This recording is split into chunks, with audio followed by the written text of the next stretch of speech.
Here in Newland, many fishermen voted in sheer frustration at EU quotas, which they say affect their livelihoods, and welcome the prospect of the changes that Brexit may bring. It's going to be easier on you, there's not as much stress. You can make a decent living instead of catching the living and then throwing your money away. Cornwall relies heavily on seasonal industries like fishing and tourism.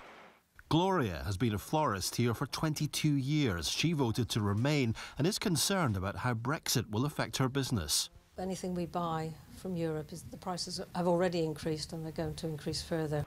Cornwall is set to lose around £60 million of annual funding from the EU, so while some may welcome the changes ahead, others fear they face an uncertain future.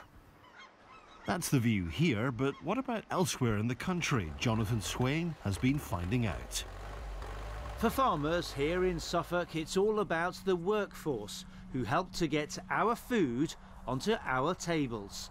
James Foskett relies on his army of Eastern Europeans who help pick his vegetables that he supplies to supermarkets.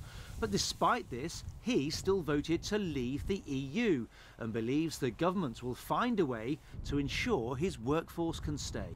The whole country, in my view, will fall apart if we don't have access to those people, and Westminster knows that. They just need to support us and find a way to do it. People here realise that the EU is about much more than just regulating the size of our vegetables.